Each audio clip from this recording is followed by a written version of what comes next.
Welcome everyone. Can everyone hear me all right? Just give me a little yes if you can hear. Make sure you guys can hear me.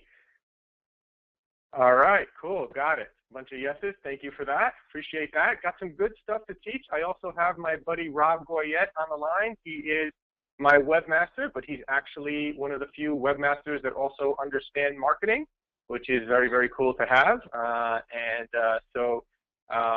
He'll be on the line helping me answer questions here, and also if there's any kind of landing page generator question or something of that nature, he could probably help with that as well. Although please, nothing too crazy technical. We can probably do that over email. We may skip a super technical question if I think it's going to confuse everyone. I may just have you. We may just get back to you on email if it is something like that. But in general, pretty much any question you want to answer, go ahead and go ahead and enter it in the chat box. I also have some pretty cool stuff to share with you real quick here in the beginning. And one of those in particular is my LinkedIn ads campaign. So I'm going to actually show you the exact targeting I used with LinkedIn ads when I ran a little campaign earlier this year. And because I think I've told people that you should do a webinar and you can do Facebook ads or LinkedIn ads and drive the traffic to a webinar. I haven't heard of too many people talking about that they've tested it, actually doing it. So I figure, well, maybe if I give you guys the exact targeting to use with your ads, show you the exact ad that I used, and show you the exact registration page that I sent them to, maybe that will help have that implemented. Although I actually am pretty sure that there are a lot of people implementing this stuff. The thing is that the people that are landing lots of clients and implementing stuff left and right, I actually have a hard time getting hold of some of you a lot of times, probably because you're out there making money every day, which is a good thing. So yeah, when I was speaking at this event a couple months ago, I was fortunate enough to meet for the first time and hear for the first time from dozens of people. Literally, I think there's about 30 people in this group that were students from this event that I was at, and literally the majority of the room had landed clients, and I had never met the majority of the room, and I'd never heard from them. They didn't even tell me that they were being successful. So there's a lot of people that are doing things, even if you don't hear from them. I can promise you, they're really the ones that are making a lot of money are really out there, doing stuff. So I encourage you to do the same, and let's get right into it. I'm excited to show you some stuff here. So the first thing I wanted to mention, and basically this is mostly going to be a Q&A. So go ahead and ask your questions in there, and we're going to take those. But I just got probably about, I don't know how long, maybe 15, 20 minutes of stuff that I want to show here to you in the beginning. Might not even take that long, but let's see. The first thing is the call-only campaigns, okay? So I do not recommend using these new call-only campaigns right now. So I thought, hey, this is cool. These new call-only campaigns are released, and let me try it out for one of my clients, because I actually see, especially for my lawyer clients in particular, that we get way cheaper leads from mobile. So my whole thing has been thinking about how do I get more mobile traffic, right? Specifically, especially in the personal injury lawyer niche, you get very high quality leads and much, much cheaper leads. I know I'm paying less than half for my mobile leads compared to desktop leads for my lawyer clients. So, and I think it's even, I think it's something like, let's say $120 a lead versus $300 a lead or $320 a lead. I mean, it's substantial. So obviously, I'm trying to optimize to get more mobile traffic. So I thought, yeah, naturally, they just released these new call-only campaigns. I asked a couple of my Google reps about it. I have a couple of different Google reps. One is actually in Ireland, and he's my Google rep for a big account that I have for a lawyer in the UK.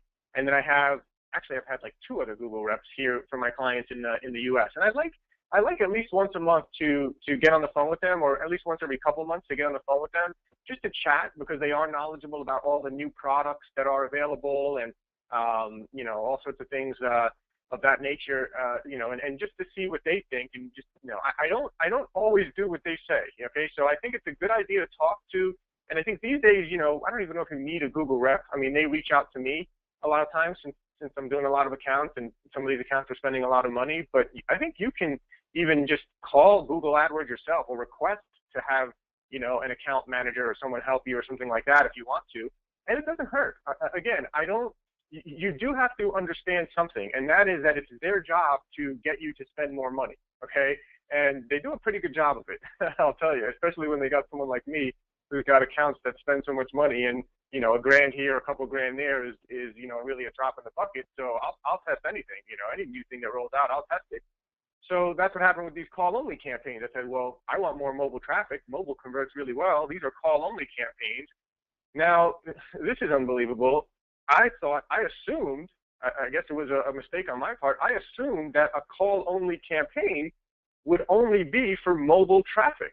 So I assumed that when I set up this call-only campaign, you know, because the whole premise of the call-only campaign is that your ad is showing, and when someone clicks on your ad, it automatically connects as a phone call instead of taking them to your landing page. So essentially, in theory, right, you would have a 100% conversion rate, right? If you get 100% of the people that click your ad are automatically turned into a phone call, it's, you know, in theory, could be a 100% conversion rate. Although, of course, you know, people will hang up, and that's another issue with it as well that I've heard other people have had, is that, you know, people will see the call get connected, and they're like, oh, what's going on here? I'm not ready to talk to someone on the phone yet, and they'll just hang up.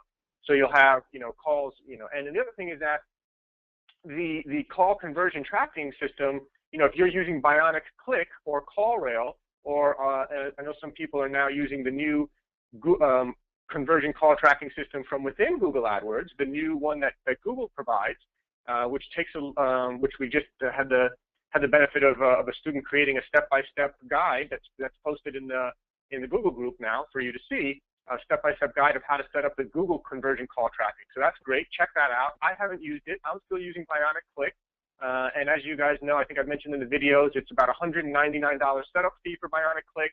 And then you're going to take the minimum plan, which is $35 a month. Plus, if you go over the minutes, it's like, you know, it's a certain amount per minute. So most of your clients are not going to spend more than $40 a month, let's say, with Bionic Click plus the $199 setup fee. And they've always worked really, really well for me. So I'm kind of sticking to it, especially with my big clients where, you know, $40 a month is peanuts to them. You know, I think that I'm probably just going to stick with it. But for new accounts and for people who have smaller accounts that are maybe more price sensitive, I think you could definitely use the Google conversion call tracking, especially now that there are some step-by-step instructions for you in the Google group by someone who's been successfully using it. So that's pretty cool. So again, so I assume that these new call-only campaigns were only mobile. Well, I checked my stats at the end. Like when I go back and look at it, I'm like, okay, there's a couple problems here. Number one, I have no idea how many conversions I've generated from this, right? Because they don't go to my landing page. Therefore, all the conversion tracking that I have set up on my landing page is null and void, essentially, right? They're not going to my landing page, so it's useless. So my only presumption is that every click is a conversion. Well, then I go and I look deeper. I spent probably, I want to say like $2,000 on this call-only campaign. And then I'm like, okay, well, since I can't really tell if this is working or not, you know, maybe I should ask the Google. And I've asked a couple of the Google reps about it. None of them really knew. They really didn't have an answer. I said, so is every call considered a conversion? How do I track conversions here? What's going on? And then I looked deeper into it, and I noticed that more than half of my clicks came from desktop. And I'm like, how can half of my clicks be coming from desktop on a call-only campaign? Like, I assume that this was only on mobile. How do you have a call-only campaign on desktop? You're telling me someone's doing a desktop search on Google, and they're seeing my ad, and they click it, and what? Like, how does it automatically dial them? Like, it doesn't even make sense unless it gets this, like, I guess if they have Skype or something, I don't even know. I mean, is their computer hooked into a phone? I don't understand. So anyway, I've come to the conclusion that you can't track conversions. You don't know what's going on. The Google reps don't have a clear answer for me. So don't use them is my advice for now. And so a couple people have asked me about the call-only campaigns. That's my reasoning for not using them. So if you do want mobile traffic, so let's get to the solution then. So I want more mobile traffic for my lawyer clients. So what do you do then? So you can actually adjust your mobile bid as high as 300% higher than your desktop bid. Okay, now obviously you want to be a little bit careful on this. And actually, let me back up and give a framework here as well. So another thing is that on mobile, right, so on desktop, I always say, you know, you want to be in one of the top 3 positions. And actually, if you're in position number 2 or number 3, you're probably getting the best bang for your buck in position number 2 or number 3, right? So if you're always in position number 1, you're probably overpaying a little bit to always be in position number 1. So position number 2 to 3 is usually going to be your best bang for your buck. But then again, I do have clients that always want to be number 1. AdWords is extremely profitable for them, and they just want as many leads as they can get, and they want to be number 1, higher than all their competitors. And so as long as the ROI is there, you can stay at number 1. And in fact, if it's working and your client is happy, don't touch anything, right? If your client is happy and you're always in position number 1, don't try to lower the bid to go into position 2 or 3, in my opinion. If your client's happy, stay where you are. But if they're not, or if they're saying, yeah, things are going okay, but we'd like to get a little bit of a lower cost per lead, then you're going to go to be position 2 or 3. Now on mobile, it's different. On mobile, you have to keep in mind, only the top 2 positions are typically shown on mobile. Only position number 1 and 2. And I was speaking with my Google rep about it, one of my Google reps, and she said a lot of times on mobile, it's only 1 ad that's shown at the top. So only 1 to 2 ads are being shown at the top of the mobile page. So if you want more mobile traffic, you definitely want to adjust your mobile bid higher and try to be in, position 1, position 1.5, position 1.8, position 2.0 at the very least. If you're getting really profitable, really good ROI from mobile, don't go lower than position number 2. So even if you're position 2.5 on desktop, that's okay, that's great. But if you're getting really cheap mobile leads, you want to be more like 1.5 on mobile. And for some of my clients, like personal injury clients, I actually already have lowered the bid for a bunch of keywords where my desktop conversions are really high. Let's say I'm paying $350 for a desktop conversion and $150 for a mobile conversion.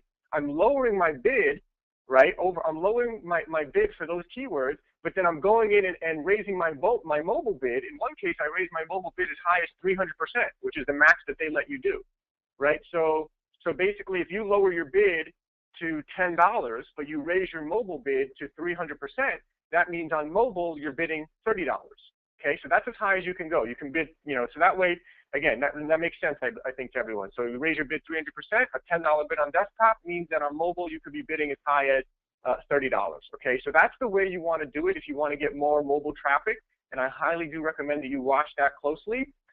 For a lot of local businesses, mobile is going to be better, and you are going to want to bid higher and be in a top position for mobile. So that's that one. Rob, if there's any questions on that part of it, let me know. We can answer those now. Otherwise, we'll move on and take some more questions at the end here in a little bit. Yeah, Tal0R, I've been watching. There are a lot of questions, but specifically about what you're talking about, only one, and that says, why are positions not expressed in whole integers? For example, position 1.5.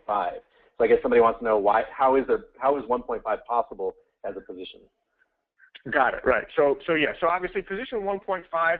That's your average. So it's the average position. Okay. So that means sometimes you're number 1, sometimes you're number 2, and therefore you have an average position of 1.5. So that's all it is the average, because you're not always going to be number 1. You're not always going to be number 2. So that is an average there. So moving right along here. Hey, and sorry, Tal0R, one more thing is just a couple of people have asked if this is being recorded, and I just wanted to reassure them that yes, we are recording. That's true, yes? Absolutely, yep. This will be recorded and posted, yep, for sure. Great. So MCC accounts, I've had a couple of questions about this. I don't want to spend too much time on it, especially for those of you who are more advanced and already have MCC accounts, but I do just want to mention it. So if you have 2 or more clients, you probably want to set up a MCC account, which is it's my client center account. Okay, you will need a new email address that is not tied to any of your other Google AdWords accounts. So if your main email address, you already have a Google AdWords account tied to that email address, unfortunately, you have to set up an entirely new email address in order to use as your My Client Center MCC login, okay? So really, the main benefit of the MCC is that you just log in and you can see all of your clients under the MCC. If you only have 1 client or 0 clients, then don't worry about it, right? Like if you have 1 client, you're going to log into the 1 client's account. They don't need to be in your MCC, okay? But MCC is great. You can set up new accounts from scratch. You can link your current clients to your MCC, and this way you just log into one place and you can see all your clients under that MCC. Now, just to make a note, because I've had this question asked as well, each client will still have their own separate AdWords account and will have their own billing info in their account. Okay, so if from your MCC account, you have 2 options. You can link an existing AdWords account, which most of the time that's how it's done. Because I think most of the time I take over accounts that have already been running. These days, well, sometimes I start new accounts from scratch. So if it's an account that's already running that you're taking over, you're just going to link it to your MCC. In fact, if you have a potential client that you say, I'm going to do an audit for you of your account, that you tell them, I'm going to do an audit and I'll let you know if what I think we can do to improve your account, something of that nature. That's pretty common to do an audit for someone if they're already running AdWords and you don't think that they're running it effectively. And so when you do an audit, you'd say, please log in and give me your customer ID number. And then they log in, and on the top right-hand side, after they log in, they can see their customer ID number. They send it to you. Then you go into your MCC account, and you can then link, you would then link that customer ID. You just click on Link Accounts, enter their customer ID, and then it will send them a request where they can grant you access. And then their account will be connected to your MCC. You can then review it, and that's a way for you to be able to review their account without them giving you the login. Another way to do it would be for them to just give you the login, and you can log in and review it.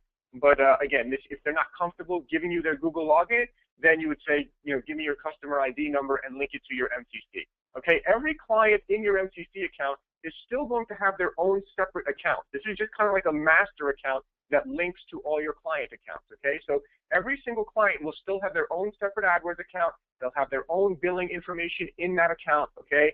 They will not affect, someone asked if it affects call tracking or anything like that. It does not affect call tracking or anything like that, right? Each client has their own account. You'll have to generate, your own conversion tracking code or call, to put on the thank you page, right? And things of that nature. So it's as if you created a new account for someone from scratch, right? So you're just linking them to your MCC, or in some cases you can create a new account from scratch from your MCC. So that's pretty much MCCs.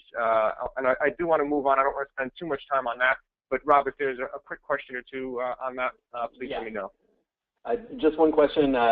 Ken says, I didn't catch the beginning of this section. Did Tal0R say there's a new functionality here regarding MCC accounts? Are you just covering existing MCC stuff? No, there's no new functionality that I'm aware of. This is just basic MCC stuff. So here's another really cool one that I wanted to move on and talk about real quick. This is really cool. This, I think, is really the next level of what we're doing here and really having a competitive advantage in the marketplace, and that is split testing landing pages. So in the past, it's been kind of difficult for me, at least, to easily split test landing pages. Okay, like if you think because I have the call conversion tracking system in place.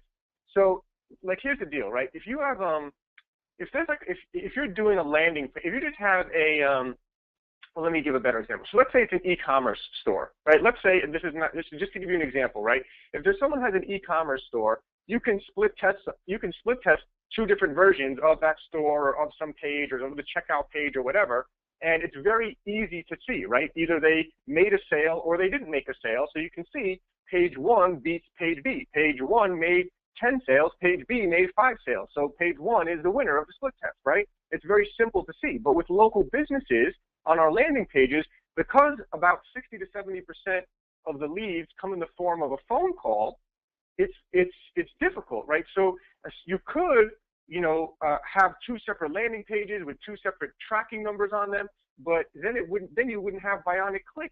So anyway, it was really confusing and really difficult. But I've spoken with Bionic Click and I've asked them if they integrate, and they do integrate with Optimizely.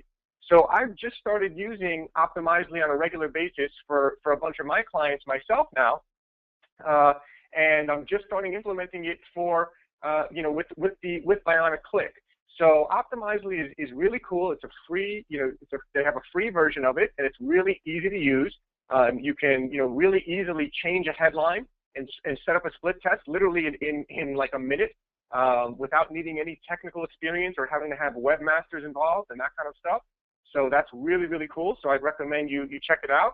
And then once you get your Optimizely code on the page, if you're using Bionic Click, you can email Bionic Click and say, hey, I'm using Optimizely to split test. I want to make sure I have everything integrated so that your guys' conversion call tracking with Bionic Click still stays intact. But I want, but that it'll also trigger the conversion within Optimizely. And the guys over at Bionic Click, they'll make sure you have it set up. They'll tell you exactly where to make sure all the code is on what pages. just communicate with them, and they'll help you figure it out. Okay. But yeah, definitely email them. So support@bionicclick.com is them, and if you're using BionicClick and in communication with them, this is really exciting to me. So now, not only will I have my conversion call tracking in place, right? So just by having the conversion call tracking in place, you know you have a huge advantage over your competitors, right? So you're able to see what keywords are converting. You're able to see if mobile is converting compared to desktop. You're able to see which ads are converting best for you. But until now, it was difficult to see which version of a split test was converting. So I'm really excited about this. I think it's really the next level. And now, imagine, you're able to fine-tune your campaign, fine-tune your keywords, fine-tune your ads, fine-tune for mobile, and now fine-tune your landing page. Split test a different headline, split test a couple different, versions of your landing page and see what converts best. If you can increase the conversion on your landing page by 30% by split testing, that's a third more leads that your client's going to get. It could be the difference between a client, being super happy and paying you big bucks for a long time and someone that's, not so happy, So I think this is just a huge, huge tool. I'm excited to start using it. I will definitely keep everyone updated as I keep using it as well. Okay. Okay, now I want to show you my LinkedIn ads. So, sorry. Yes, sorry. Before you jump into LinkedIn, can we address some Optimizely questions? Yes, I forgot about that. Sure, go for it. Yeah, no sweat. Digby wants to know, does Optimizely work with landing page generator pages? Do you have any thoughts on that?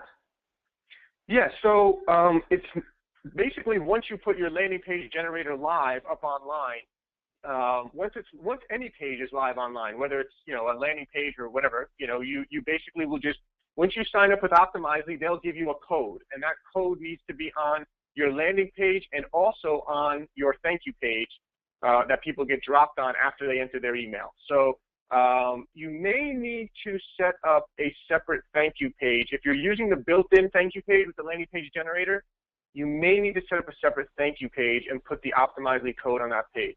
I don't know if Rob, I do. You can actually go in through FTP or your file manager, and if you're using the built-in email notifications, lead notification, you can add thank you page code on the thank you page. It's this little PHP file, and there's room for a thank you page code on there.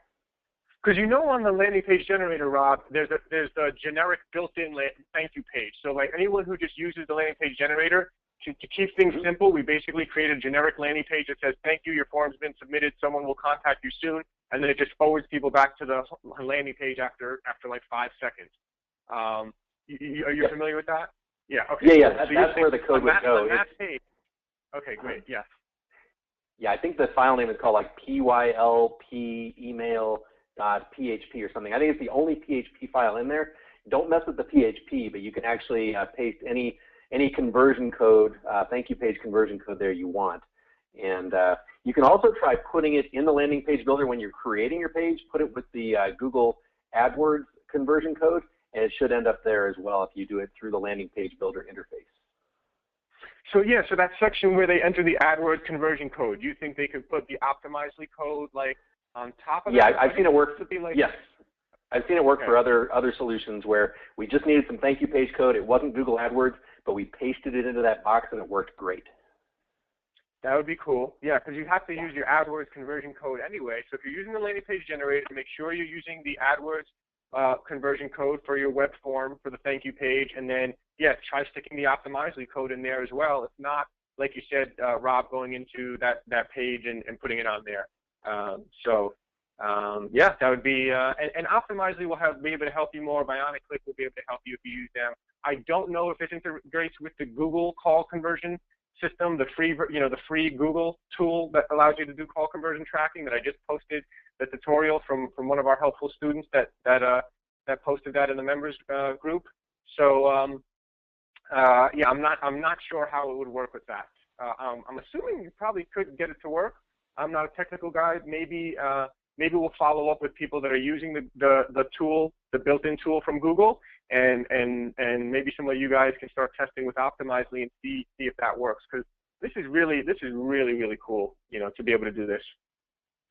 Yeah, and one more question along those lines, Tal0R, and I think it's just there's a little confusion as to why not just to use Google simple A/B split testing versus needing Optimizely, and I'm guessing it's because the bionic click numbers are dynamically generated, and you want to make sure they always generate the same number for page A and the same different number for page B. Is that true?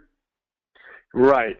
That's been my concern about just doing the normal Google split testing thing. Is like, if I'm using bionic click, and bionic clicks dynamically inserting a unique phone number every time someone clicks on an ad. My whole thing was, how would I know if most of the leads are in the form of a phone call? How would I know if the phone call came from page A or from page B? So that's why it was always weird for me in the past to do it. So, but my understanding is that with Optimizely, it will be able to trigger a conversion that Optimizely will see while still working as it should. With bionic click, while still working as it should as far as giving you the conversion tracking you need in your AdWords account. Awesome. So let's keep moving on here. So here is a LinkedIn ads campaign that I ran. Now, just to give everyone a little background on it, so I ran this campaign, it looks like earlier this year. It looks like January is when I started it. And since then, I've honestly been inundated with clients and work and referrals and things going on. So I literally have not had the time to even set up a lead generation campaign and do consultations and do the whole deal, things of that nature. I'm getting so many people kind of banging down my door that I don't really need to do this at the moment, but I would love to see a lot of you guys do it. And I may just do it just to prove to you guys that it's kind of easy to do. But just to kind of, so this is what I did. Let me kind of tell you. So you can see I spent $985 here. I got 268 clicks. I think my average cost per click, well, someone could do the math there, but it's about $3 and something, $3 and change, whatever it was my average cost per click. At least on some of the ads it was. But you have to understand something. Number one, this is the first time I did LinkedIn ads, and I did not know what I was doing. Okay. I actually just followed someone's step-by-step tutorial, someone that had a tutorial, a buddy of mine. So I followed his. So I guess I had somewhat of idea what I was doing. But here's the thing: I really 80-20 this, and I'm also like really bad with images, and I'm not the guy who will like sit there looking for the right image for like hours. I will literally grab the first image I can find from my desktop and like throw it into my ad. Just to test something, because again, like $985 just to do a test it's not a big deal to me. I'll just do it just to do a test and see what happens. So basically, my point is this. I mean, I'll go back and show you guys the targeting after, and I can even post that screenshot there of my targeting and all that. But literally, this was my ad. Okay, that picture is like from 3 years ago too. So it's like an old picture of me, and like I just grabbed it. And the other thing was, I don't even think I had it at the right size. Like I don't think it was sizing correctly on mobile devices. So like, bottom line is this: you can do a way better job than I did. I know you can, and still it worked out. So I spent, and I'll go back to that one again. I'll show you in a second. But I just went back to this slide here so you can see. I want to show you the targeting that I did. Okay, so spent $985. And the way you do it, the way my buddy recommended doing LinkedIn ads is actually paying per impressions, which is weird to me because every other type of advertising I do is always pay per click. But he said that you actually do better on LinkedIn ads. A couple of things. You want to do it as a sponsored update. Okay, so that's number one. You have to do it as a sponsored update. In order to do sponsored updates, which is it's very similar to Facebook ads, by the way. If you've done Facebook ads successfully, then you can do LinkedIn ads. It's essentially LinkedIn ads basically, I think, copied Facebook ads platform, but just didn't do as good of a job and didn't offer as many great tools like retargeting and custom audiences and everything like that, which is, I don't know why. If they were smart, they would just copy everything Facebook is doing and probably add billions of more money to their bottom line. But anyway, I wish they would just add custom audiences and retargeting and everything like that. Maybe they already have. But anyway, you want to do it as a sponsored update. So kind of similar to a promoted post in Facebook, right? So in order to do that, you have to have a company page, like a business page, I think it's called. And you'll see, I think if you go into your LinkedIn account, click on advertising or whatever, and then make sure you do it as a sponsored update. Don't do the normal LinkedIn ads. I've tried running normal LinkedIn ads before, the ones that you see like on the side of the page, on the right side or on the bottom of the page or whatever. I literally got 0 clicks. I don't even know why they have that tool. It was so weird. I got literally 0 clicks. So anyway, and I was like trying to spend money. I was like, LinkedIn, I want to give you my money. Please take my money. And they said, no, we will not give you any clicks and we will not take any of your money. It was pretty insane. So when I did a sponsored update though, and when you pay per impression, they will show your ad in people's newsfeed. Okay, just like you see Facebook ads in your newsfeed. So that's what that's what LinkedIn is. So you do, you have to have a business page, and then you just like, I literally created a business page, put up 1 post on my business page, and then did a sponsored update for that post, okay? So that was the targeting. Now, my buddy said you want to pay for impressions, and then he said whatever their minimum bid is, just go like, you know, $1 more than their minimum bid, or just say go a little bit higher than their minimum, what they tell you the minimum bid is, okay? So you do pay per impression, and then the minimum bid they suggested was 13, so I put in 14.05 so that I could, actually, I think, so the suggested rate, you know, this might not be right. I was playing around with it. First I started high, then I went low. I was kind of playing around and testing things, so I'm not really sure what it is, but the bottom line is this. Whatever they tell you the minimum bid is per 1,000 impressions, just raise it like $1 higher than that, and do that. So you can see my targeting here. I didn't target I could have just targeted the entire United States, but I kind of pick and chose the states I wanted to target instead. I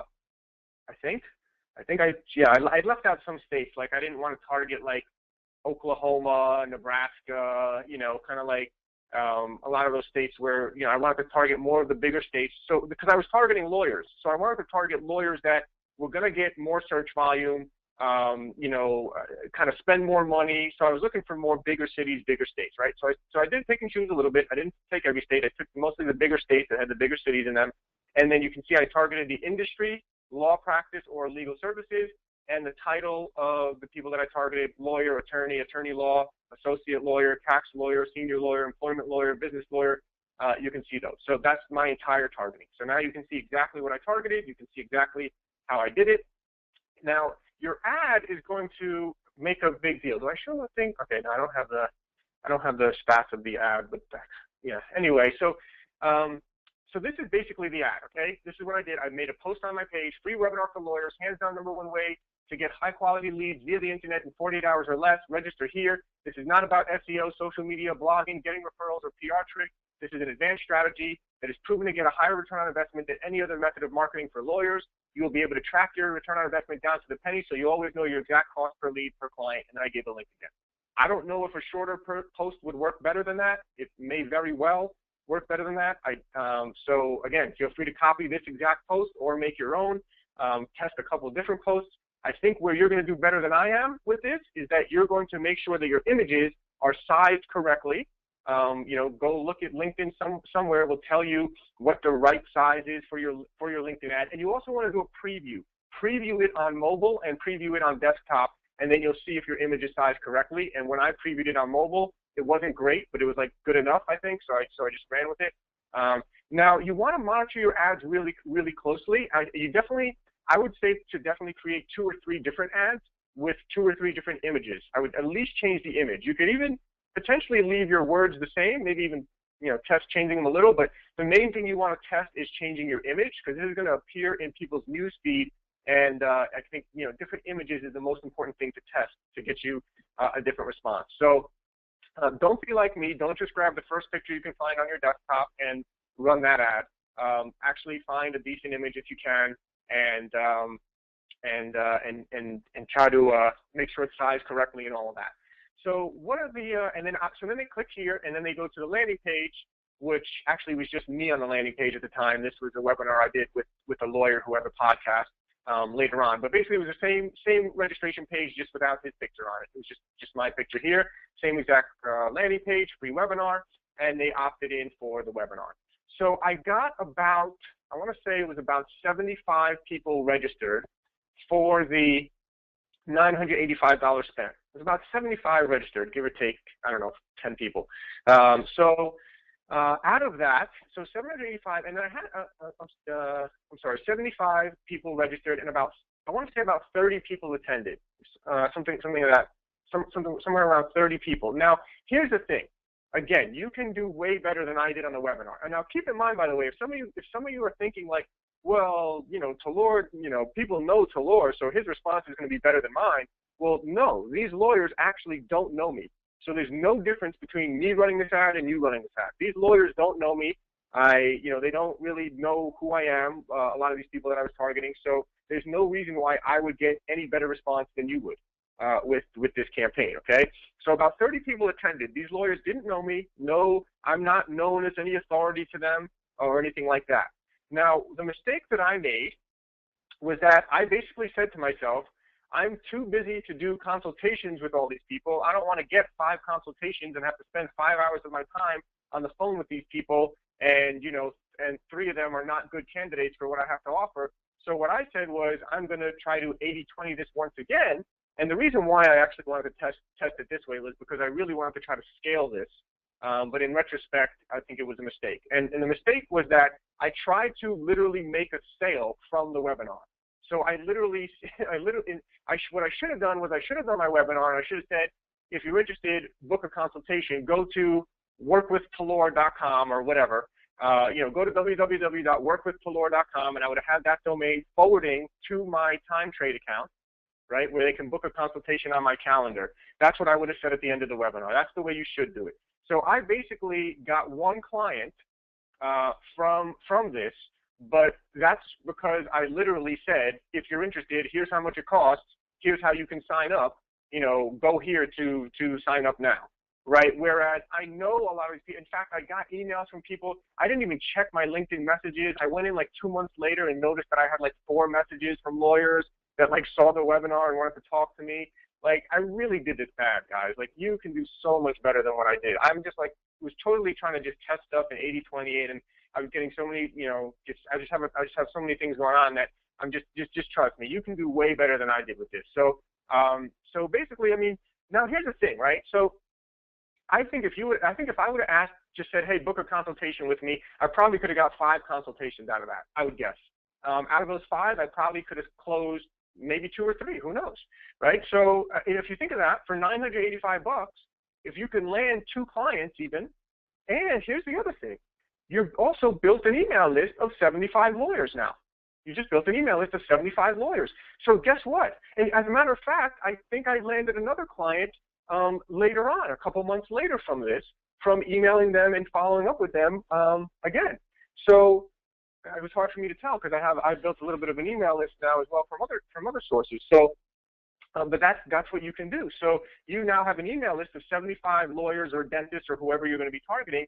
Plus, you could potentially land a couple clients out of it. You have the webinar presentation, essentially the same one that I used. The only difference was instead of asking for a consultation like I should have, I tried to make a sale right there on the spot.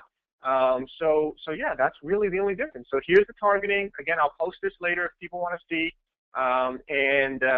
And here's the ad I used, the exact ad I used. You have the targeting, you have the ad, you can do exactly what I did, and here's the registration page, which I believe you have access to as well. So, Rob, any questions on that so far? Yeah, just one, and it has to do with targeting legal services. Arthur says, is legal services on LinkedIn actually lawyers, or is it things like transcription, trial graphics, and things like that? So that's why I actually, I didn't choose, like, I think that within, if you go in industry, it'll say industry, law practice, or legal services, but then I also narrowed it down further with the title. So there was a lot of titles, like, there was like, I think there was some that were like assistant lawyer or like legal whatever, right? Like legal aid or legal assistant or whatever, like things of that nature. So obviously I wasn't choosing those ones. I just went with the title. If someone who has the title of lawyer, attorney, attorney law, associate lawyer, tax lawyer, senior lawyer, right? So you can see I specifically chose people with that title, and I stayed away from anything that was like an assistant or something like of that nature. So that's how you would narrow it down a little bit further with the title. Great. I think that's it for questions on this section. Yeah. All right, great. Well, I think that's pretty valuable. I really hope someone runs with this. And by the way, if you do run with it, feel free to post in the Google group or even email me.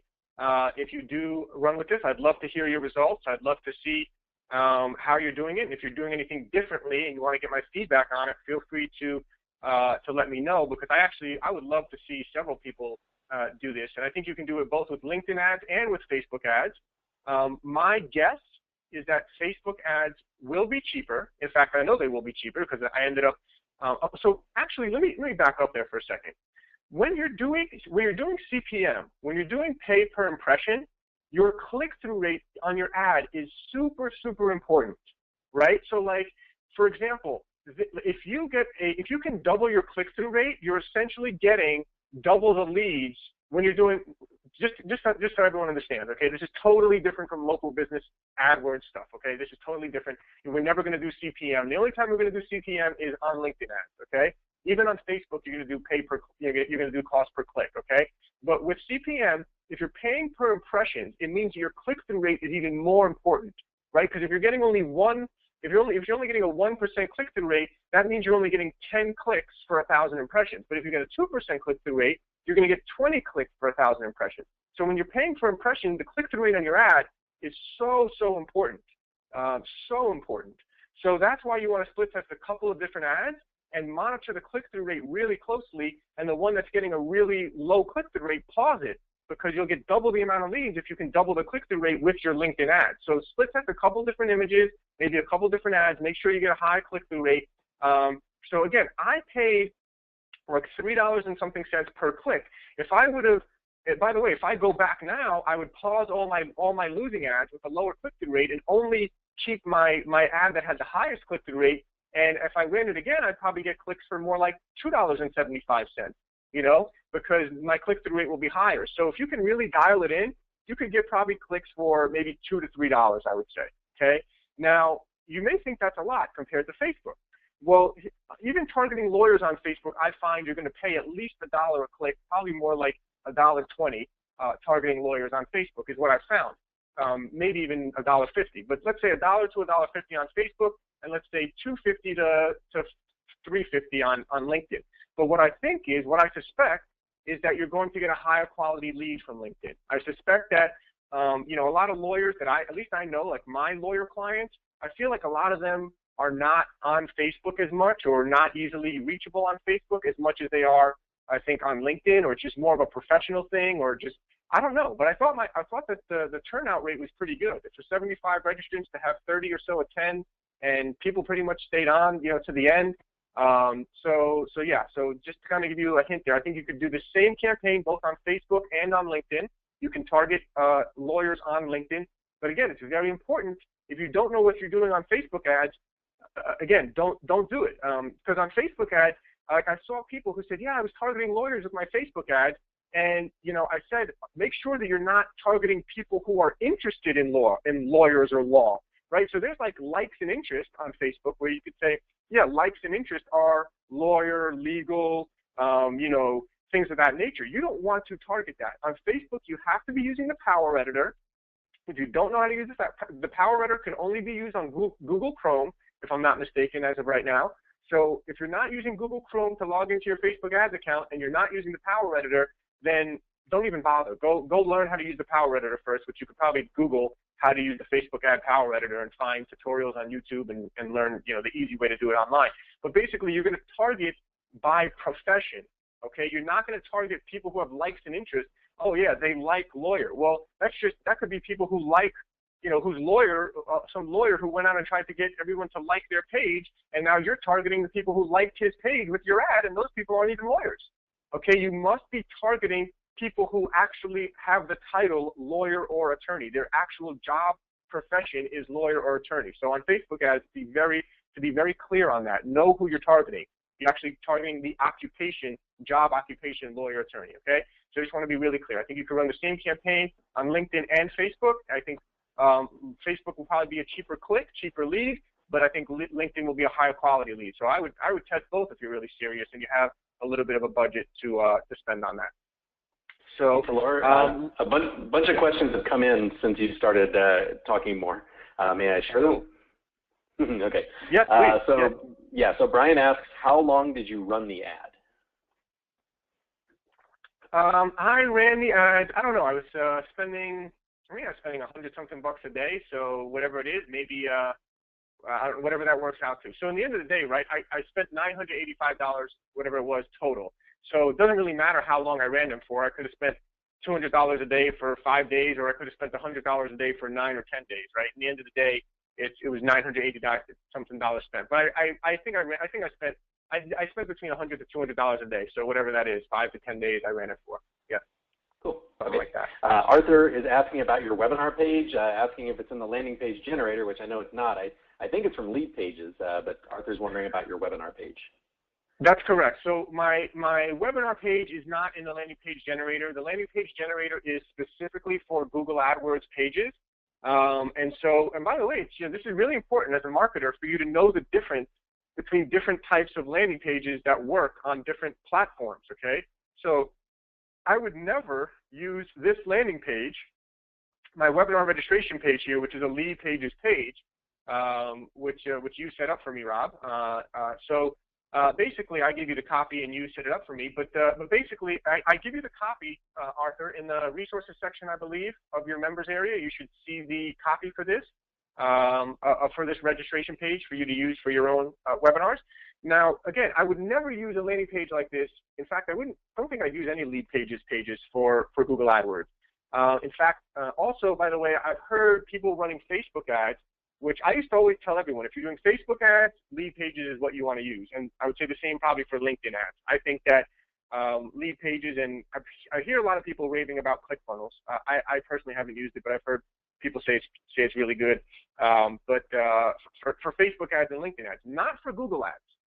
My opinion is do not use Lead Pages and do not use ClickFunnels for Google ads. Unless you can replicate my same exact landing page template, then I guess that's fine. But make sure you have the privacy policy and terms on the bottom and all that kind of stuff. So if you ran a landing page like this through Google AdWords, you would probably get what's called Google slapped. You'd probably get your account suspended because, number one, you're not a local business with a physical address. Google loves brick and mortar businesses. Number two, you don't have a phone number in plain view on the site. You don't have any links to a contact us or privacy policy or terms. And Google does not like, these are what I would call more of a squeeze page, right? You're squeezing them to enter their email, but you're not giving them a phone number, you're not giving them a physical address, you don't have the privacy policy and terms, so this would most likely this would either get disapproved or possibly even get your account suspended if you ran a page like this through Google AdWords, okay? Now with Facebook, people have been telling me that if you use Lead Pages with Facebook ads, Facebook has actually identified Lead Pages as a, I don't know, bad apple, I guess we should say, for lack of a better word, like a bad apple. I just want to, I want to jump in. I believe it's that if you leave your page hosted on Lead Pages servers, so if the domain leadpages.net is in your URL, I think that's the problem, as opposed to it actually being, Correct. That's correct. That's exactly what I was going to say. Yep. So if you're using Lead Pages, make sure you host the page on your own domain. So when you use Lead Pages, you have two options. You can just use their URL, like leadpages.whatever, right? And have this page and drive people there. You never want to do that with your Facebook ad. You'll get your Facebook account potentially suspended. You have to put the page up on your own domain, right? So like, attorneymarketing.com or whatever. If that was your domain, you'd put your landing page up on that domain. So again, for Google AdWords, you'd never use a page like this. For Facebook and LinkedIn ads, I wouldn't use the landing page that I tell you all to use for Google AdWords clients. Right, so there's different landing pages for different purposes. I don't want a phone number here. I don't want lawyers going to my registration page and calling me. Right, I don't want them going anywhere. I just want them to register for the webinar. Right, so I'm using this page specifically. Whereas again, for our Google AdWords local clients, you want to follow the specific landing page template that I give you with the landing page generator. So different landing pages for different things. Okay, we have a bunch more questions on this topic, Tal0R. May I go through them now? Yes. Okay. I don't know if I'm pronouncing the name right. ES asks, would you further qualify with an ad that specifies it's for local lawyers? And then goes on to say that the ad that you have looks pretty generic for lawyers overall. I'm sorry, what was the first part of the question? Yeah, would you further qualify with an ad that specifies it's for local lawyers? You could. I guess you could. I mean, I think most lawyers are local. I guess they're not. I guess some are nationwide, but I think most lawyers are local. You probably could. qualify them more by saying local lawyer. I think with LinkedIn though too, here's the thing. I actually do think that towards the end, like after I spent that $985, I think my ad was starting to get a little stale. So by the way, we don't know how easy we have it with Google Ads. So, you know, with our clients with Google Ads, it's so awesome that we can literally put up a landing page and set up a campaign and literally have, for some of my clients, I have the same landing page running for like 4 years straight without ever making any changes. And it's just awesome. And I have the campaigns dialed in where I barely have to make changes to the campaign, and the clients are happy. I'm happy because I'm getting paid every month, and it's like almost completely passive. I'm just checking in on it every once in a while and making sure things are still going well, right? And it's just so awesome and so passive, and the ads never get stale because on Google, you have new people searching every day for lawyers, right? Now with Facebook and LinkedIn, you're targeting specific groups, which means there's only a certain number of people in that group, which means eventually the same people are going to start seeing your ad over and over, right? So the issue with that is by the time I had spent, you know, the $985 on lawyers, I noticed that the click-through rate on my ad started to go down a little bit. So, so that's a thing, and my suspicion is that that's because the same lawyers now were starting to see my ad 2 or 3 times. Because, you know, again, there's only so many lawyers that fit my criteria that are on LinkedIn that were able to see my ad, right? And the same thing on Facebook. So this is what I'm saying. Like, I actually recently, you know, did a Facebook advertising campaign for myself last month, actually. And I got to tell you, it was a pain. And even this LinkedIn ad, like, it was, compared to Google ads, it was a real pain. Like, these ads get stale after a while, and you have to keep coming up with new images and keep switching up your ad, and, you know, and then, you know, maybe pausing it for a couple weeks and coming back, trying to come up with maybe a different title for your webinar, maybe coming up with just having them opt in for a white paper instead, and then trying to get them to the web. Like, you got to do a lot of work. You have to keep switching things up every week, and things are getting stale because you're targeting the same group, so you got to figure out how to switch it up. It's a lot of work compared to Google. So trust me, Google is the most passive type of advertising that you can be managing or doing. So it made me remember how spoiled I am with having Google AdWords clients compared to some of my buddies that run agencies that do Facebook advertising, and they have clients, and they have to like constantly be trying to figure out a new way to target new people and change the ad and get new images. So it's so that's one thing you have to keep an eye on when you're doing Facebook ads and LinkedIn ads is that the ads can go stale very, very quickly, and you have to switch up the ads, switch up the images, switch up your lead magnet, do different stuff. So I would say spend $1,000. If you notice your click-through rates start going down, you might want to pause your campaign and start trying to switch things up. All right. Next question. Yeah, we got a bunch. Okay. Yeah, it's all Q&A from it's all Q&A from here. So yeah, we'll just keep firing away for the rest of the time. Okay, so yeah, still on the LinkedIn section. Greg asks, do you recommend targeting just one industry, or can you keep it more general to local businesses? I definitely recommend targeting an industry. Definitely recommend. Now, here's the other thing, right? Like, there's nothing that says that you can't have 2 different business pages, one business page for lawyers and one business page for dentists, and make a post. And literally, all you have to do, you see this post? Just literally substitute the word lawyers for the word dentists, right? And then take this registration page here and substitute the word lawyers for dentists, right? And then go back to your targeting, and instead of targeting lawyers or attorneys, you target, you know, cosmetic dentists or whatever it would be. And so you definitely, because here's the deal, right? If you're a lawyer and you just see a webinar for local businesses versus if you're a lawyer and you see one that's a free webinar for lawyers, you're going to be much more likely to click on the ad and register for the webinar that's specifically for lawyers. And by the way, the webinar can be pretty much exactly the same too. Just change lawyers to dentists. So that's how you really, niching down is very, very important when you're targeting, especially on Facebook ads and LinkedIn ads. I actually just came out of a very high-level mastermind. I was there, I'm still kind of recovering from it. I was there just the last couple of days, all day, and chatting with a lot of, you know, guys that do a lot of Facebook ads. I'm talking about guys that spend $5,000 a day, for some of their clients on Facebook ads.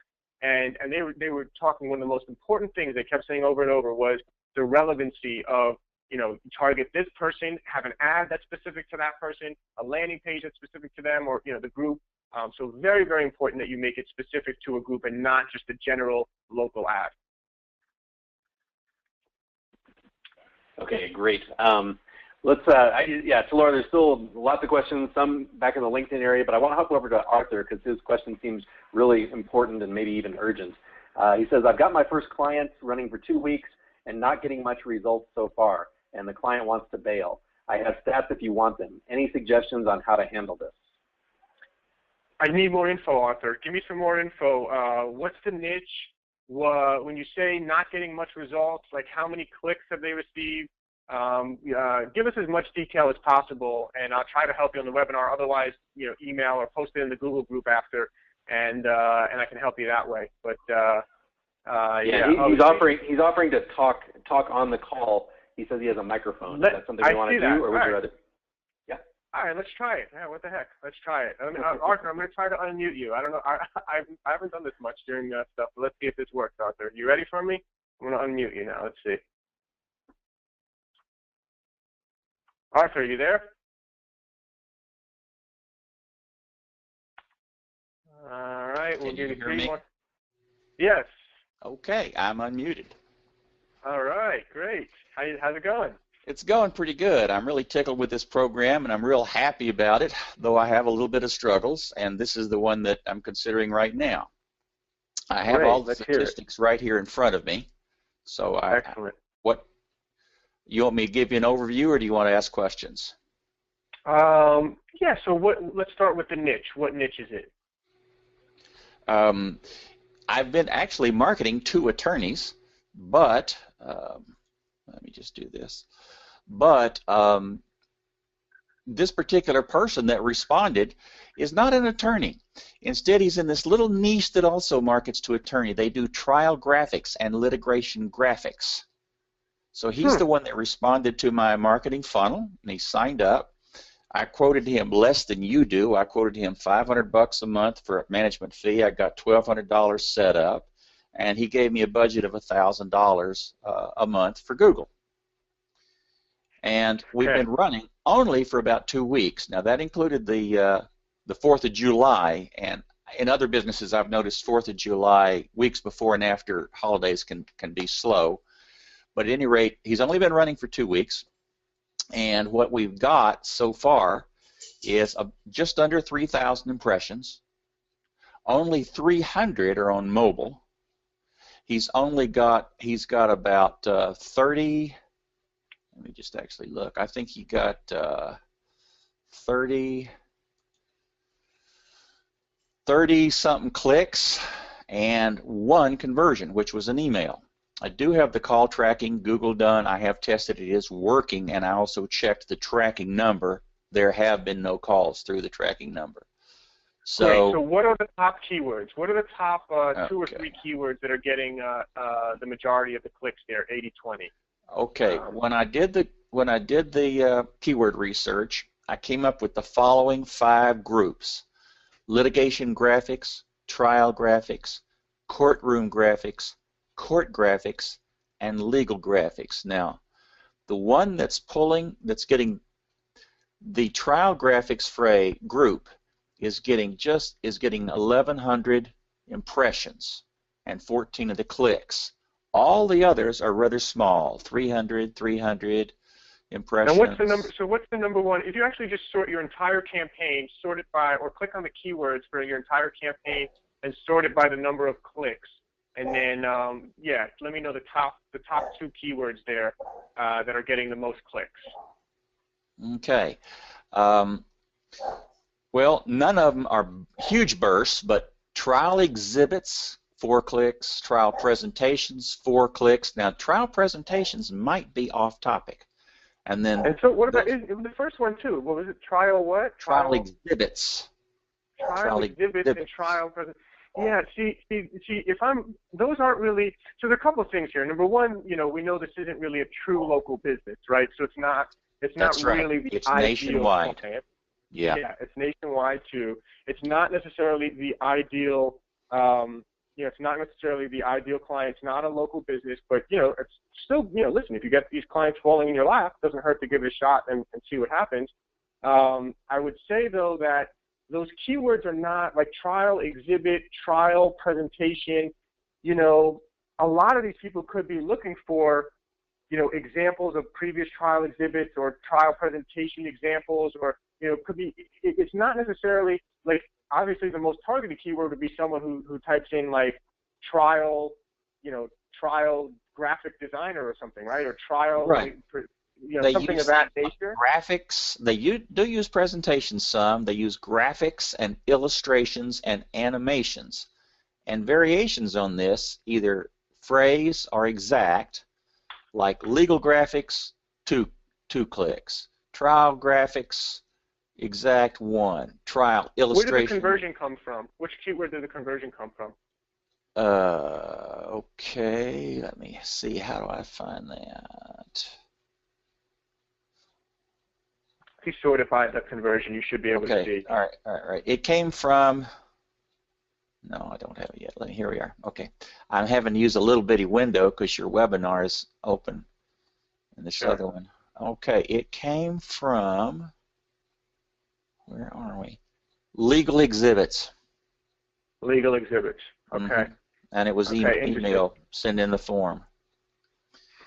Yes. It looks like the flaw is that there's just not enough, search on these.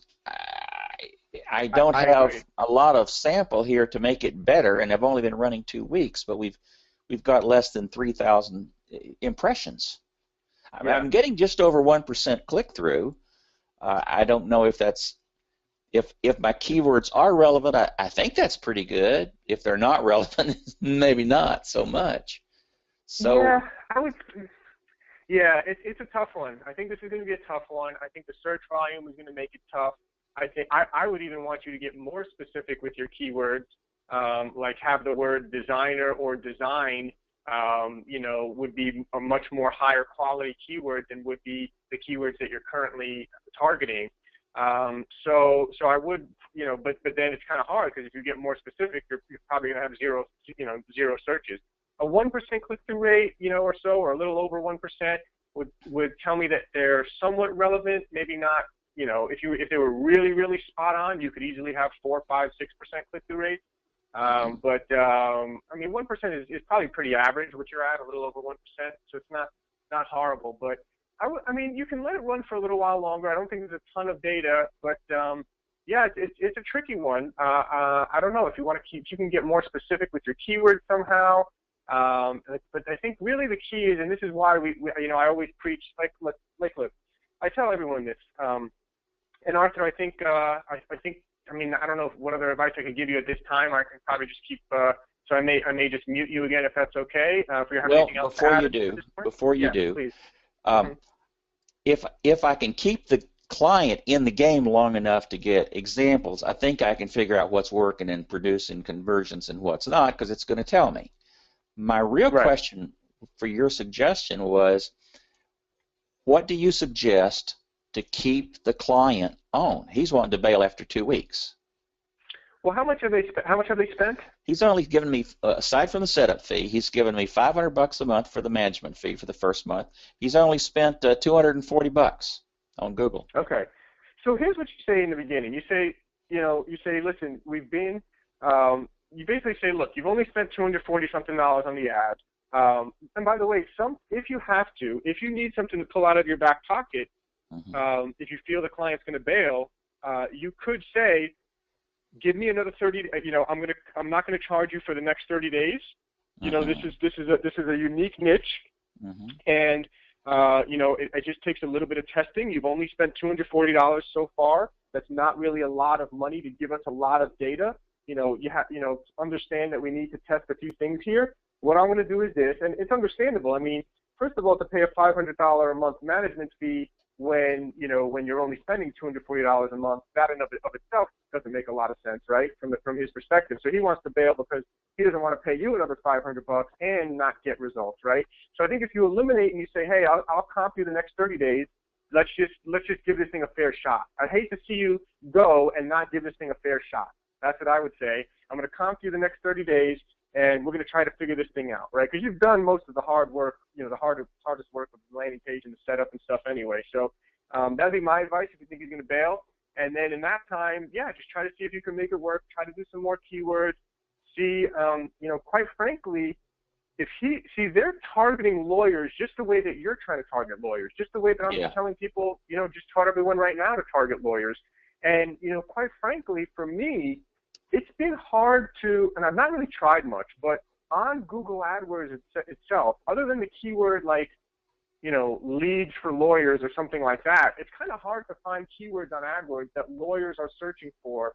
And, you know, like even your keywords, you don't know that it's even a lawyer searching for those keywords. I mean, for all you know, it's someone who works in the courthouse, you know, Googling, you know, stuff about presentations, or I don't know, you know.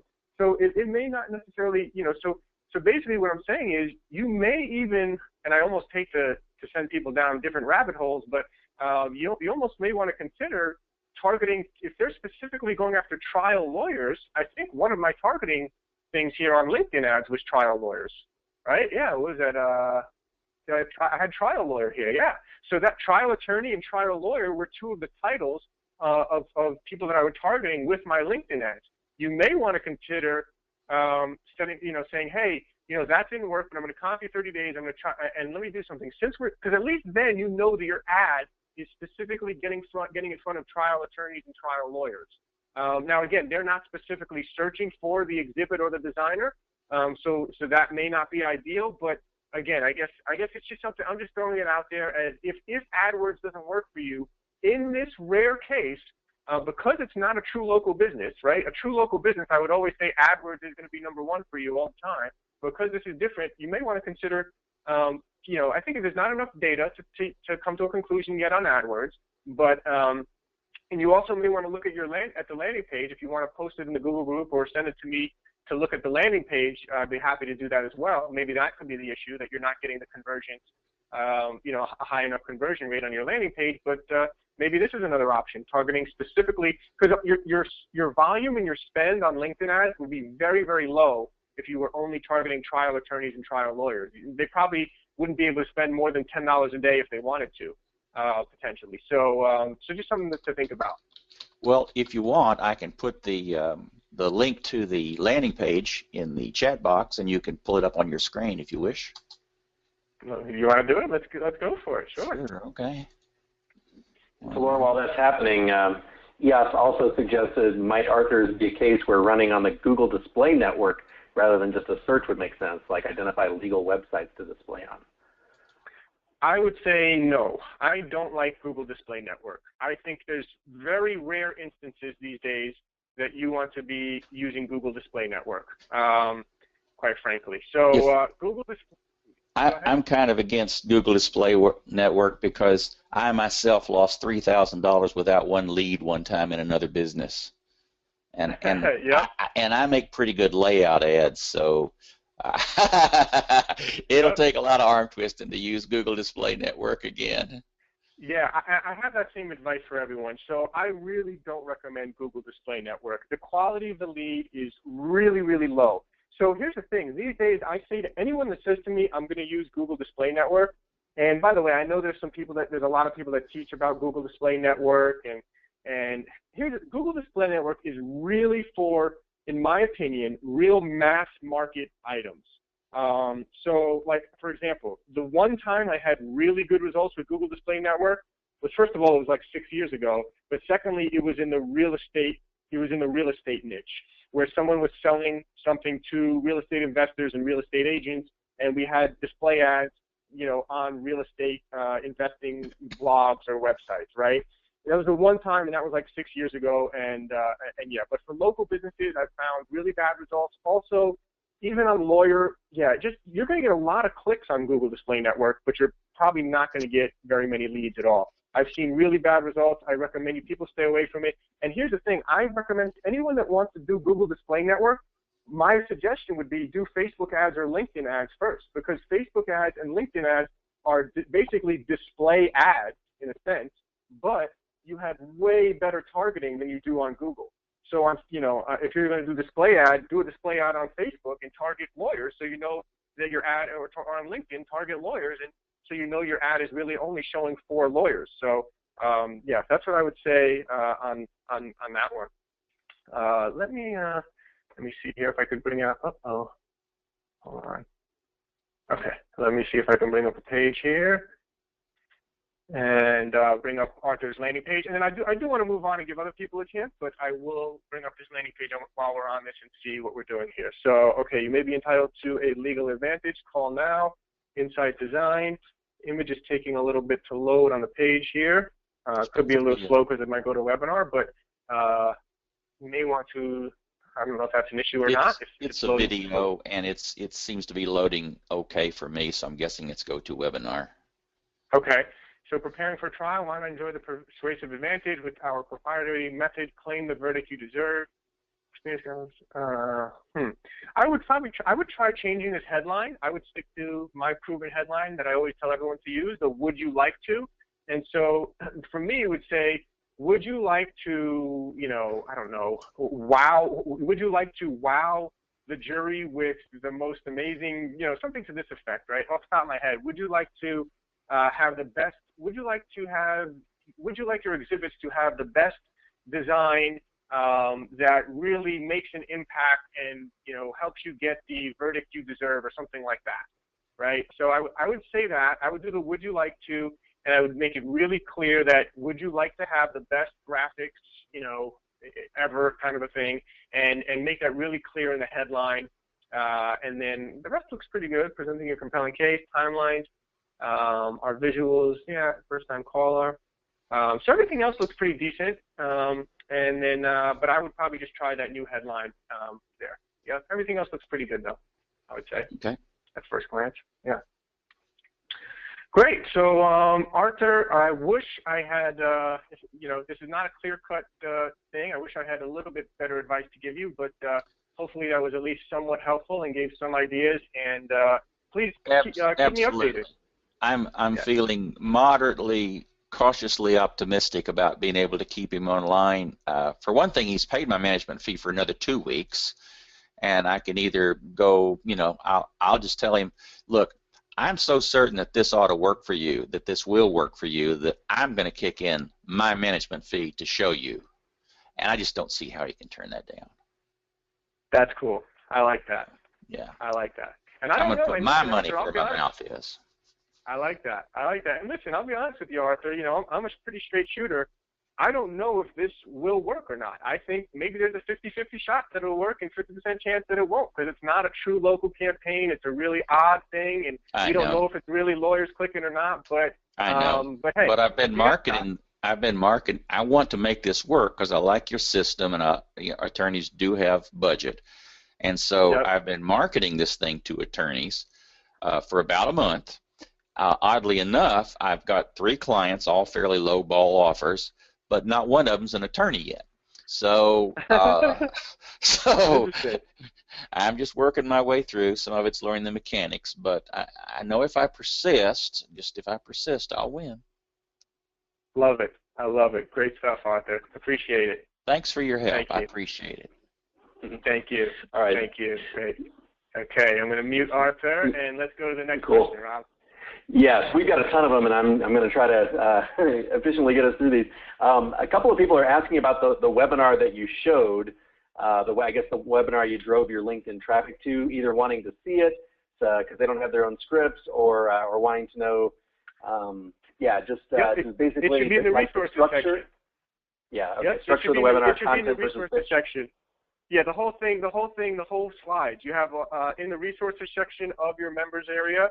You should have, and if not, email support, but everyone should have in the resources section of their members area the actual slides for the webinar, as well as registration page copy and email copy there.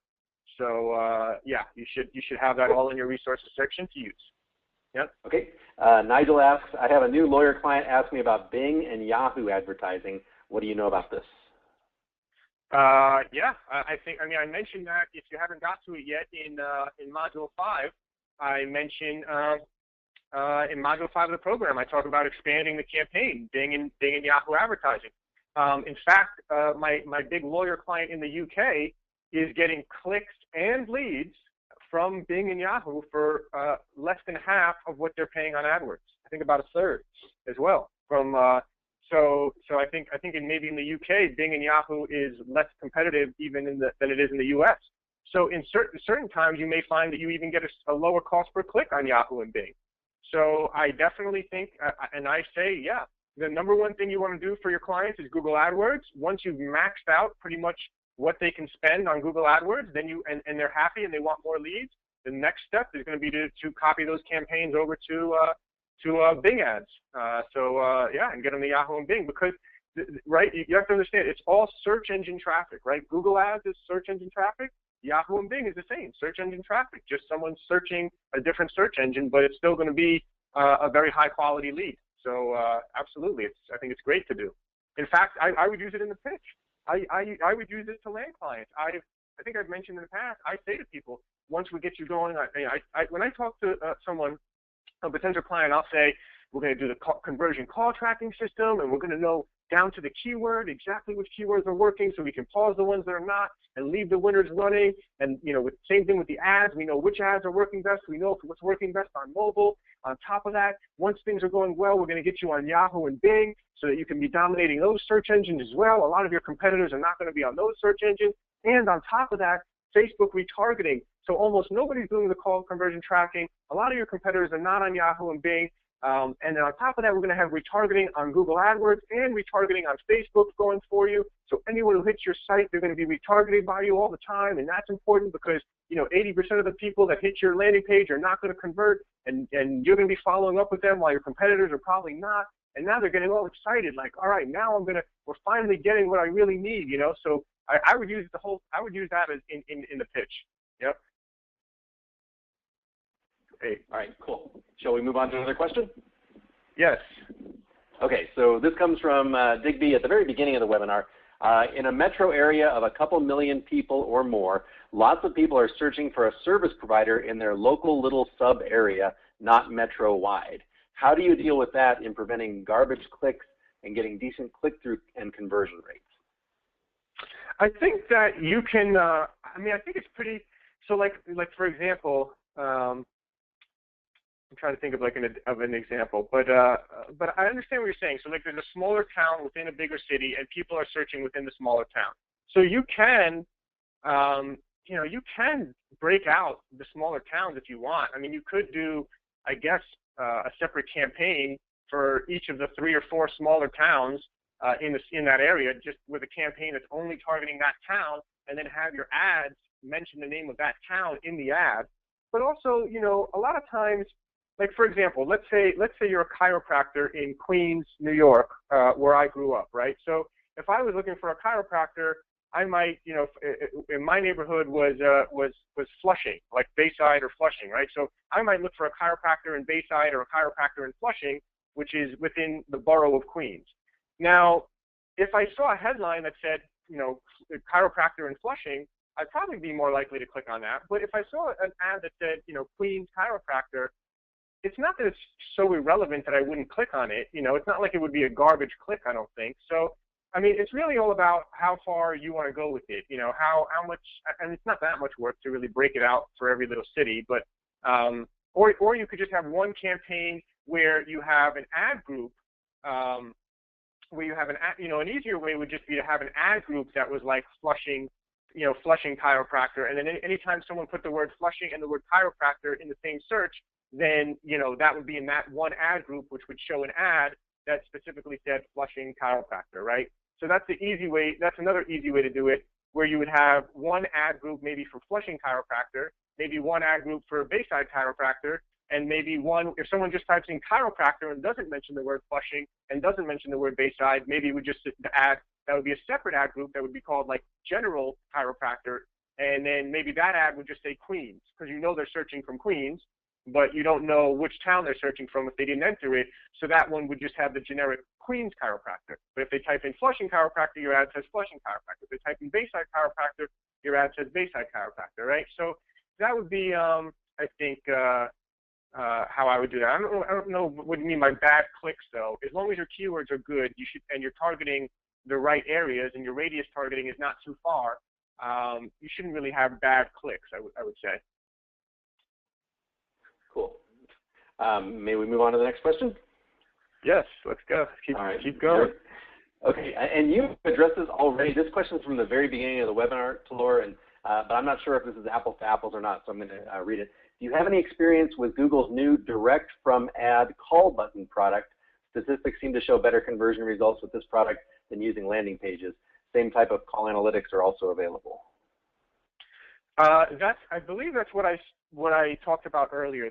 The new call-only campaigns, I think, is what they're referring to, and I recommend not doing those, as I mentioned earlier. Yeah. Great. Okay. Next question. Oh, this is a good one. So I posted on the group about signing up more than one client in the same niche, i.e. lawyers in the same law services in the same geographical area. I got different answers. What is a good policy? So this is not to let clients' campaigns compete against each other. Do I not do it at all, or would it depend on the population in a town or area? Yeah, it's totally up to you. Like Reach Local and big nationwide companies, they have 3 personal injury lawyers in the same city competing against each other. So there's no rule that says you can't have multiple clients competing against each other. So it's really a matter of choice. However, what I do is I say to my clients that, basically I let them know that if they sign up, I will agree to not work with any of their direct competitors in their same direct area. Because I don't necessarily, I just don't, personally, it's not something I feel great about. I wouldn't feel great about competing against my own clients, so it's not something I would really want to do anyway. So may as well use it as a benefit to the client and let them know that you won't compete. And the thing is this, if you land a personal injury lawyer in one city and you have a successful campaign for them, you don't need to go after other personal injury lawyers in that same city. There's hundreds of other cities throughout the world that you could be targeting, right? So I think, if it were me, I'd try to have 50 personal injury lawyers in 50 different cities, all running the exact same campaign and landing page in their own particular market, and that's how I would do it. And again, that's, by the way, for me, right now, I almost don't even want a client that's in a niche that I have not worked in before.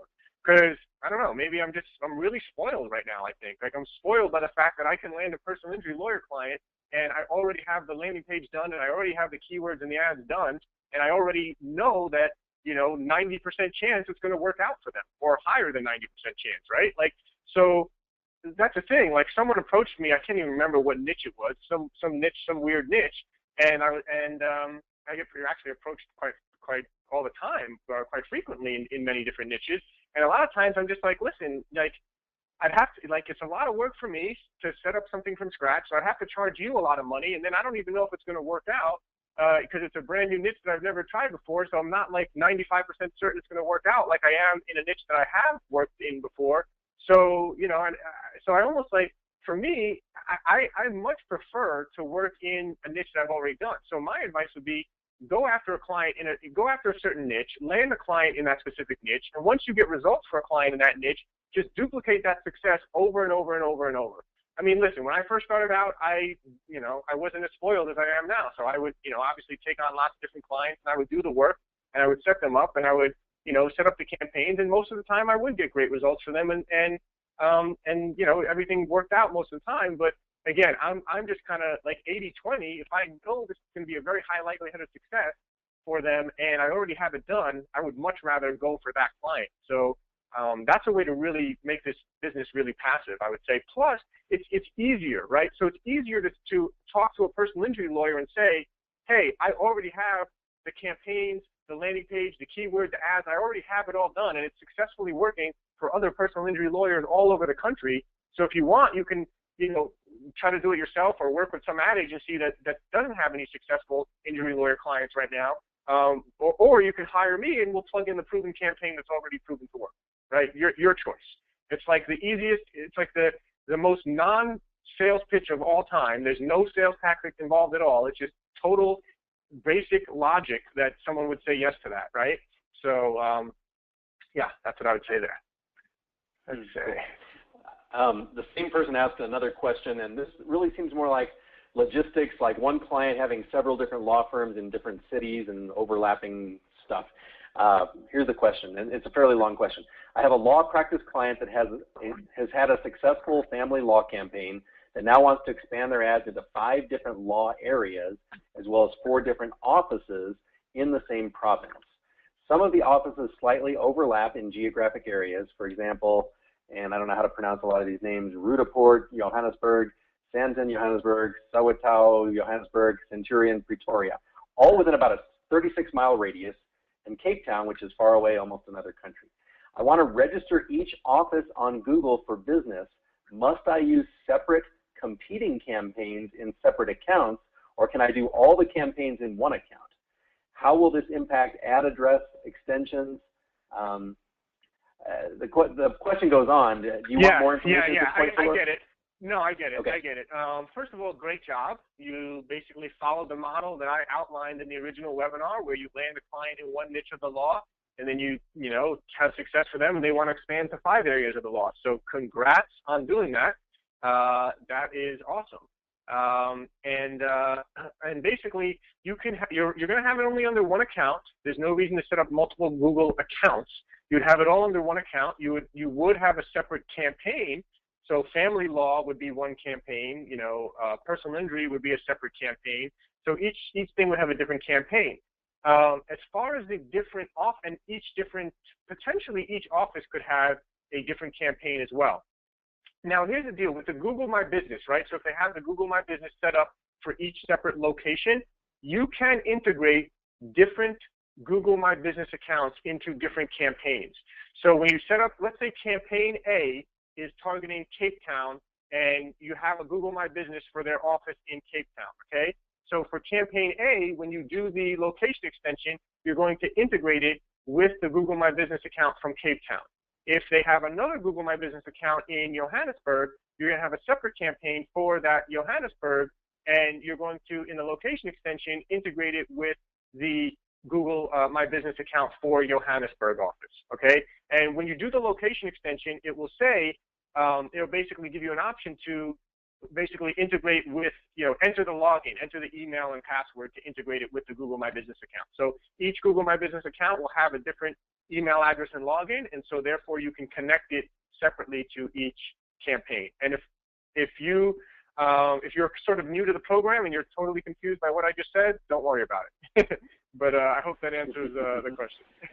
Yeah, and there are more aspects to the question. I won't read the whole thing, but one is about the call tracking numbers and making sure all that stuff works with these different offices, as well as pricing the different services. I guess there's an opportunity to give different prices for either niches or locations.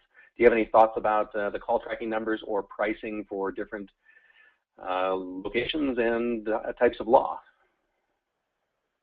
I'm not sure I understand. I'm not sure I understand. Sorry, I think I was getting some other question, but yeah. Okay. Well, yeah. Let's move on to the next one. Let's move on. Yeah, I think okay. Let's move on to the next question. Sure. Sounds good. Okay. So, how about okay, when an attorney or someone in the firm downloads the free report, Lead Generation for Attorneys, what is the best next step? The video? Can you suggest an autoresponder sequence? Yes, and I think I've actually, in one of the training webinars we did a few months ago, I actually showed what I called the client landing funnel. So you may want to refer back to one of the bonus training webinars that was done probably 3 months ago.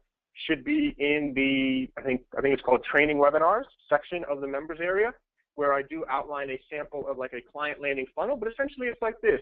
I would say that, I think the goal really would be, if you have a webinar, the goal in my opinion would be to get people on a webinar. If you're not doing a webinar, then I think the next best thing would be the sales video to make a sale.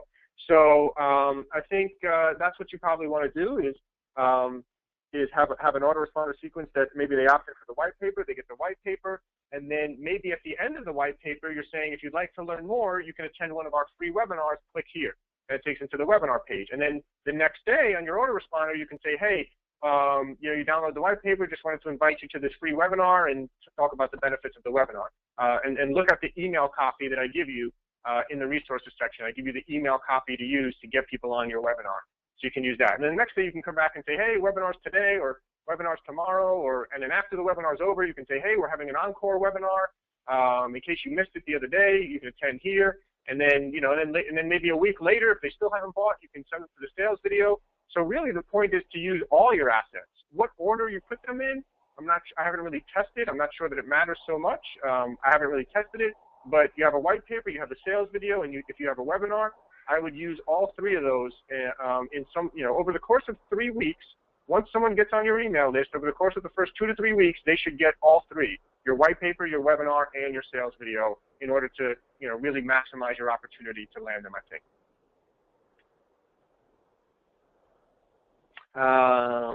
Let's see, next question here. Yeah. Are you handpicking some questions as well? I'm kind of looking here. Yeah, let's take a few more here before we wrap up. Let's just take maybe 2 or 3 more. And let's see, I did want to answer. I saw someone had one. Oh, is it? So Digby had a follow up about what I said, whether when I said they're in Flushing or whether they're in like Flushing or Bayside, the chiropractor example I gave. So Digby said, well, the location extension shows that they're not in Flushing. So I mean, Digby, I would say in that case, I wouldn't overthink this too much. Quite frankly, I think you're overthinking it a little too much. For me, most of the time I would just do a radius location. I would just do a 15 or 20 mile radius around the office, depending on how big of a metropolitan city it is. If it's a big city, you might want to start off with 10 to 15 miles. If it's a pretty not such a big city, you maybe want to go 20, 25 miles in your targeting. So and I think I wouldn't overthink it too much, man. I think if your office is in Flushing, then maybe only advertise in Flushing at first, and then if you want to expand to Bayside or surrounding areas after that, you can expand there. But you can start in your target area, start in a 10-mile radius, and that way only people in a 10-mile radius are seeing your ad, or 15-mile radius. So pretty much if they're within 15 minutes of Flushing and they see your ad and they see your location extension in Flushing, I think that'll be fine. So I think if you're doing the radius targeting, that's the safest way to always stay within a 10 to 20 mile radius targeting, and I think that's really your best bet.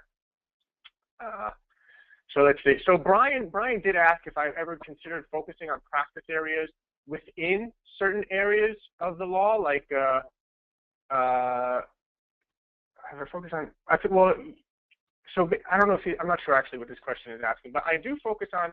By the way, in the same city, you could have 5 lawyers in the same city, because one lawyer could be a family lawyer, another one could be a personal injury lawyer, another one could be a foreclosure defense and bankruptcy lawyer, and another one could be an immigration lawyer.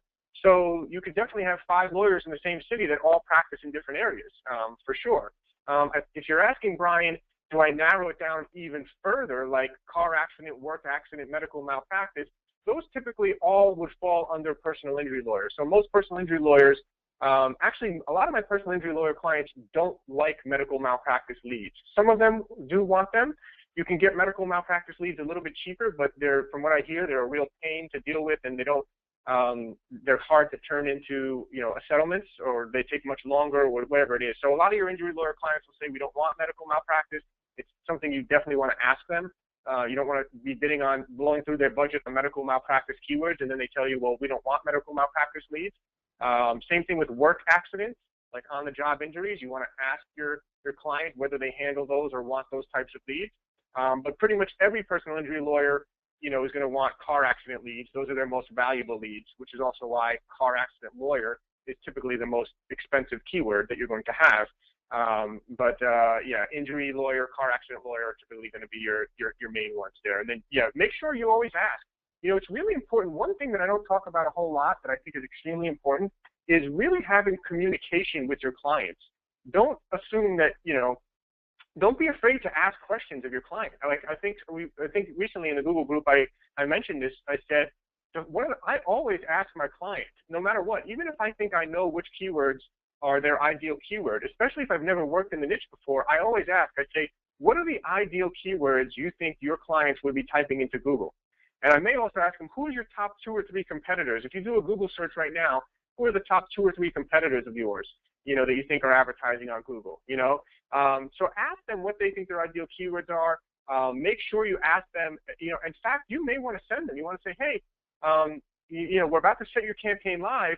I just wanted to show you a bunch of the keywords we're going to be bidding on. I think it's a great idea to show them what keywords you're bidding on to them. You want to say, hey, do an export of a CSV of all the keywords in their campaign and say, hey, I just want to show you all the keywords that we're bidding on here. Make sure that everything looks good to you. If there's any keywords that you think I'm missing, please let me know. Or if there's any keywords in here that you don't want to be bidding on, please let me know. I think it's really important. The more communication and the more transparent you are with your clients, I think the more they're going to respect you on that. So, great. Let's see what other questions we have here. Anything else that you see, Rob, that we've missed so far? Well, somebody asked about bankruptcy attorneys as a niche. Do you want to just address that niche?